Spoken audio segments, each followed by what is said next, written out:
പുതിയ 2 അഡ്മിഷൻ ആരൊക്കെയാ? അപ്പൊ ഗിത്താറിന്റെ ബേസിക് ആയിട്ടുള്ള കാര്യങ്ങളാണ് ആദ്യം പഠിപ്പിക്കുന്നത് കേട്ടോ. ഈ ട്യൂണിംഗ് കീസ് ഉപയോഗിച്ചാണ് നമ്മൾ സ്ട്രിങ് ട്യൂൺ ചെയ്യുന്നത്. ഇതാണ് ഫ്രെറ്റ്സ് എന്ന് പറയുന്നത്. ഇത് മാർക്കിങ്സ്. ഈ മാർക്കിങ്സ് കൊണ്ട് നമുക്ക് എളുപ്പത്തിൽ ഗിത്താറിൽ നോട്ട്സ് പ്ലേ ചെയ്യാൻ സാധിക്കും കേട്ടോ.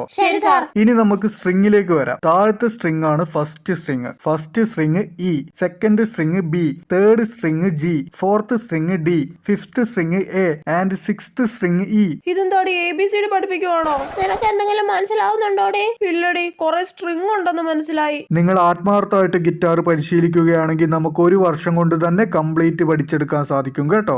1 വർഷമോ? എടി ഞാൻ കരുതി ഒരാഴ്ച കൊണ്ടൊക്കെ പഠിക്കാൻ പറ്റുമെന്ന്. എടി ഞാൻ വിചാരിച്ചത് ഈ സ്ട്രിങ്ങിൽ ചുമ്മാ ചുരണ്ടിയാലും മ്യൂസിക് വരുമെന്നാ. നമുക്ക് ഇന്ന് തന്നെ ഗിത്താർ പഠിത്തം നിർത്തിയിട്ട് പിയാനോ പഠിക്കാൻ പോയാലോടി? എന്നാലും വീട്ടുകാരോട് ഇനി എന്ത് പറയോ എന്തോ. നമ്മുടെ കഴിവ് പിയാനോയിലാണെന്ന് പറയാം. അങ്ങനെ പറഞ്ഞ അമ്മ ഈ ഗിത്താർ വെച്ച് തലക്കടിക്കും, ഉറപ്പാ.